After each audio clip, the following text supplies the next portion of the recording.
Was it a car crash, murder, or suicide?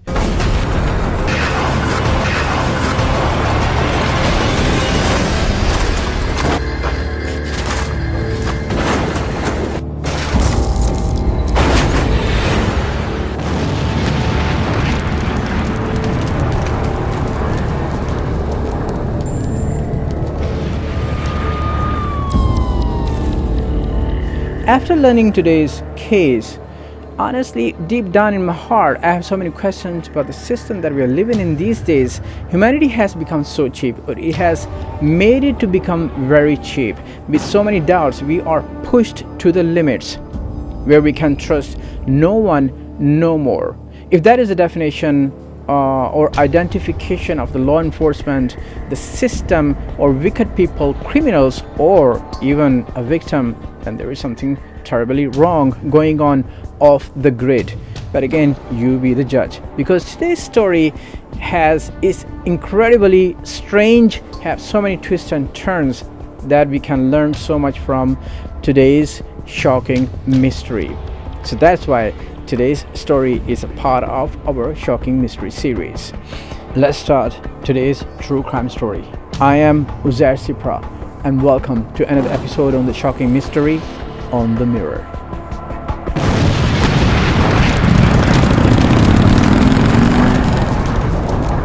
June 18, 2004, in the morning, the Montgomery County Sheriff's Department and the local Texas firefighters responded to a call of a burning vehicle on fire on a highway.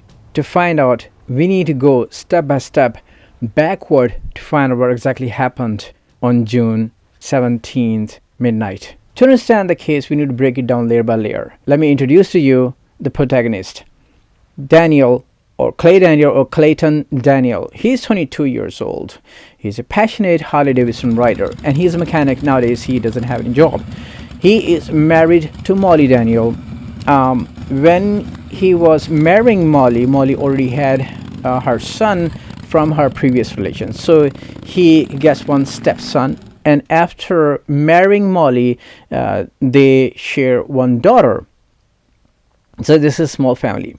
So on June 17, when because he doesn't have any job, he is taking care of the family, the kids at home, but Molly is going out for the work. She is doing a job as a receptionist in a company, and then she's working very hard.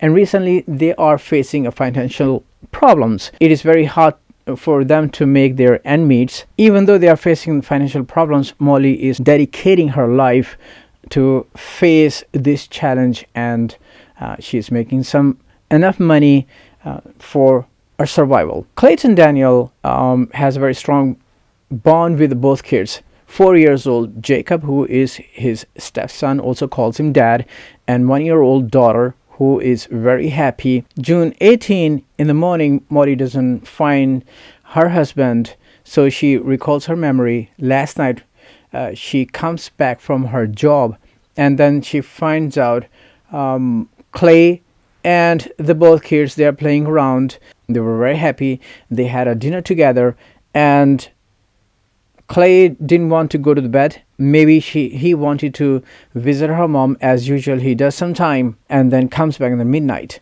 So this is their home, and this is their mother or mother-in-law or Daniel's mom's home, and the distance is like 40 miles or 65 kilometers on the highway. This highway they know have dangerous twists and turns. She remembers the noise of the engine around 11 o'clock. So when she knows that he is getting off to see his mom, so she goes back to bed. She goes back to sleep. In the morning, he doesn't return. So it prompts her to worrying. Maybe he is already with his mom. So she calls her mother-in-law, asking if Clay is with her. Mother-in-law tells her he didn't come last night and he's not with her. That makes her worry. So in that case, even though if Clay visit his mom, he must comes back in the midnight. So today is different. Her mother-in-law decides to check on him to come back on that road or on that highway, and then she hops into the car, and then she drives. On the mid of the journey, in the middle of the highway, she finds some firefighters on the side of the road and some police department, some cars. They're flashing their lights, and then she stops there worrying to see maybe this is Clay Daniel. But the officers, they don't let her get close to the scene, so she decides not to waste time and then gets back into the car, go to visit Molly. She goes back to Molly and tells her this is her worry, and then she fears Clayton had in a car crash. So they both get into the car and go back to the scene, and where she tells the officers that this is my husband, this might be my husband, so let her see. So they let her get close to the scene, where they find out some of the belongings, some of the Clay's belongings, they were found in the car. Actually, the car has burned out very, very badly. Even the car paint has gone, the wheels have gone, and if you see the steering wheel, it's badly burned out. And they found the body. Clayton was a passionate Harley Davidson rider, so they found his pin, Harley pin, which he's always carried on his hat, and some of his belongings in the car. So eventually they know Clayton's body has been found in the car. Investigation was already started, but there was something off the grid. There were no any skid marks on the road. So not an accident, but again, it could be an accident due to he might be slept, he was tired. These are the two theories, possible theories, came to their head.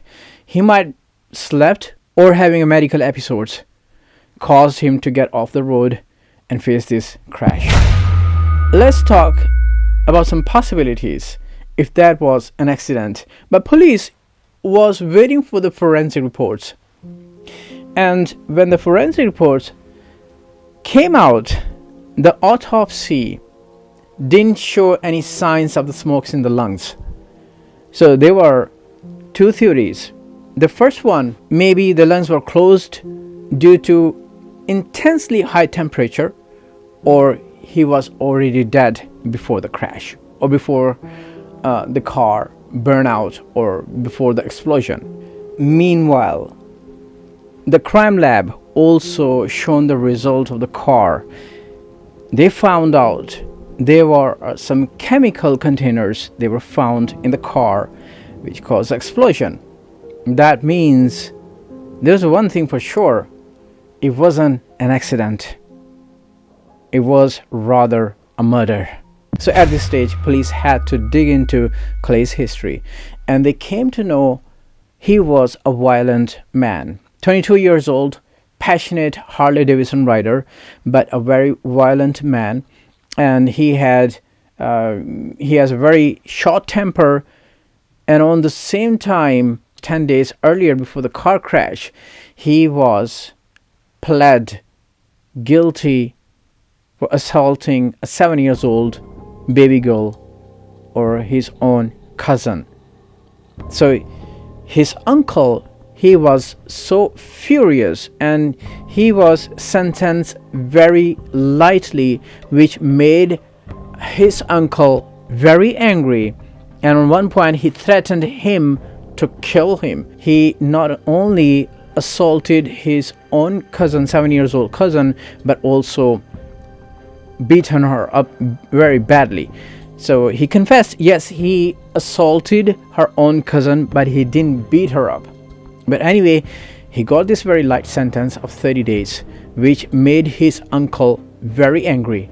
On one point, he threatened him to kill him. So all the fire started to direct to his uncle.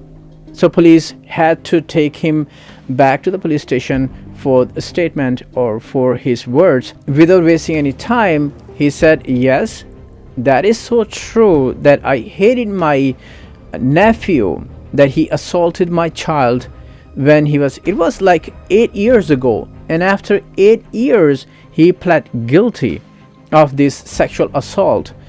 And then why he was angry? He was angry because the court gave him a very light sentence, only 30 days of sentence, and with the probation, which made him very angry. And he also stated, yes, I threatened him, but I have no anything to do with this car crash or whatever happened to Clay Daniel. So because in the town, in the community, everybody hated Clay Daniel because he had grudge with everybody, almost because of his short temper. So police let his uncle go freely, and they moved their investigation direction to other sites. On the other hand, as Molly, she was already working very hard, and then Clay Daniel, when he was alive, he was taking care of the family, taking care of the kids. Now this had become very tough, very rough on Molly Daniel. So the whole community, they started to have a pity on her, because on one point she wrote down on the card, the widow is having financial issues to raise her kids. So on one occasion, the community, they started to raised around $1,000 for Molly and Molly kids, and then they started to help her to buy some groceries. And then on other hand, some of the neighbors, they decided to provide her to take care of her kids while she is away for her job. At the time of Clayton Daniels' funeral, something strange happened, because he was a passionate Harley Davidson rider, probably had so many friends, they ride together. So many riders came there, and even his own best friend, he had a very short tempered. So all of them, they behaved really strangely. Even his own best friend, he said the world is supposedly a better place without Clay. This much hatred everybody had for Clay. So anyways, he was gone, and which made Molly very heartbroken. Molly loved Daniel from her heart, and then at this point, everybody had so much pity on Molly. Molly started to have a very rough and tough time to face. Now, since police has already let go his uncle, there were no any clues left that who could murder Clay Daniel. Then their attention went back to Molly to ask Molly more about Clayton Daniel, about his life, to find out some of the doors, some of the clues where they can connect or reconnect with the investigation, to find out what exactly happened with Clay and how the car crash could took place. When they asked Molly more detail about the Clay's life, this time was different. Molly started to have a short temper. She started to behave differently, and then on one point she became angry and said maybe he killed himself because he didn't want to serve the sentence of 30 days of imprisonment, and because after the car crash, 6 days he had to report to the jail and to start his sentence. To avoid his sentence, Molly came up with this theory, or she might come up something in her mind, that maybe Clay has killed himself to avoid this sentence and to avoid to have a bad record, and he was very much guilty, he was very much embarrassed, so maybe he committed suicide, he killed himself, so that's why he's gone. So don't bother her anymore. She was already facing so much hard time. When the investigators saw this kind of behavior, so they didn't force Molly, and then they left her. But when they came out of the car and they were sitting together, they said, okay, this is something wrong. Her behavior tells us, or showing us, that she knows more than what happened to Clay Daniel about the accident. So that triggered them to have an eye on Molly on the daily basis. Things started to take different turns. For example, after the car crash, after a few weeks, Molly started to establish a relation with a new guy by the name of Jacob. You heard that right. She is having an affair with a new boyfriend, Jacob, after just few weeks of her husband's death. That's crazy. This new guy, he started to show up, and then she started to have this relationship with Jacob on a regular basis. Not only this man, Jacob, started to live with Molly in her house. So the rumors started to spread in the community. Those women, the neighbors, they were very noisy. They started to have this talk about Molly, that why in a very short period of time, as Clay has died just a few weeks ago, and now she, in a very quick way, she started to have this relation with this man, Jacob. Nobody knows him. He has already started to live with the family. On the other side, Caleb, who is 4 years old, Clay's stepson, he also started to behave very strangely, violently to this new guy, Jacob. Everything becoming very much messy. So on this point, police started to interview the close relatives, the friends, the neighbors. When they came to know about this Jacob, so came up with this theory, maybe Molly and Jacob, they both were having an affair while Clay was already alive, because Molly already knew his short temper, and then there were so many complaints about Clay while he was alive, and then especially he already knew that he already assaulted 8 years ago, and then finally after 8 years he pled guilty. So this was the biggest trigger point where she really wanted to get out of herself from this relation. So she established her relation with new guy who is Jacob.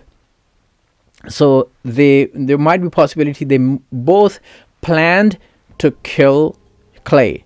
So investigators, they started to have their direction to investigate about this Jacob. On the same time, they wanted to learn more about Molly's life. So 24/7, they have an eye on both Molly and Jacob. By profession, Jacob was a truck driver, but he was the same height, same age, and looked like Clay, very close.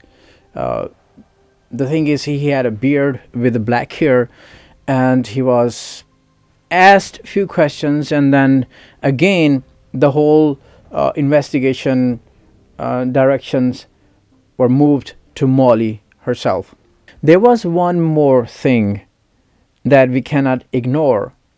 When the investigators started to dig out Molly's history and the current 24-hour eye on her, so they discovered something very strange. And that was, she had been calling almost non-stop to the insurance company that she was entitled to have $110,000 of insurance policy from Clay Daniel when he dies. So their doubt became very strong. Maybe this was the reason Molly killed Clay, her husband, to claim this amount with the help of this new partner, Jacob, to claim this money. She was non-stop calling to the insurance company to wire the funds to her account so she can move on with her life. But there was a problem. And this is a new twist. The problem is, insurance company couldn't issue a check or transfer the funds to Molly's account until they could have confirmed the DNA test from the autopsy reports. Because they also collected some samples from remember there was a dead body on the driver's seat. They already have buried that dead body, but they also collected the samples. The many body parts have gone, burned out very, very badly. There was a very difficult to confirm, even to wait for the DNA test. It would take a long time. So they had to wait. And then when Molly came to know that she has to wait for the DNA test from the autopsy reports, so she couldn't do anything. When the autopsy reports result came of the DNA test, they found out it was not Clay Daniel. If that was not Clay Daniel, then who was on the driver's seat? So what exactly happened? When the investigators and the police came to know, they learned from the autopsy reports, the driver's seat, the person was not Clay Daniel, then who was it? They discovered, and then they came to know exactly the person who was on the driver's seat. Then they started to have an eye on Molly, as they were already tracking her down 24/7. On one occasion, after the 6 months after the car crash, she was doing everything normal till the 3rd of December 2004. She with Jacob on the dark color Mustang, they stopped by on the Taco Bell restaurant. And then investigators, they were already chasing them. They gone into the restaurant as well. And then when they discovered, this time was very strange. One of the investigators, he took the gun out because he knew who was with Molly enjoying the food. And he asked for the ID. He didn't have the ID, but he showed the driver's license. They checked, and it wasn't Jacob with Molly. It was Clay Daniel. The only thing, he had a beard and he colored his hair. They arrested Clay Daniel, who was pretending as Jacob. And at that point, Molly started to interfere, and she started to deny she didn't know anything about this guy. Eventually, they also arrested Molly. But the question is still there. If that was not Clayton, then who was on the driver's seat? What is going on? Oh my god. This is too much. I'm done. I'm done. Oh my god. Now this is too much. 81 years old woman, Charlotte, who died 6 months ago, and she was buried in a cemetery. And then with the help of Molly, they dig her up. They got her from the grave, from the casket, and then they put her on the driver's seat, and then they staged the whole thing. They lit the fire, they burned the car, and then this is why there was no any skid marks on the road, and the car was very badly burned out because of the chemical. They put the chemical gallons in the car, they lit the car on the fire, and then they pushed the car, and the car was off the road, burnt severely badly, and left not enough evidences, but enough evidences to find out the truth sooner or later.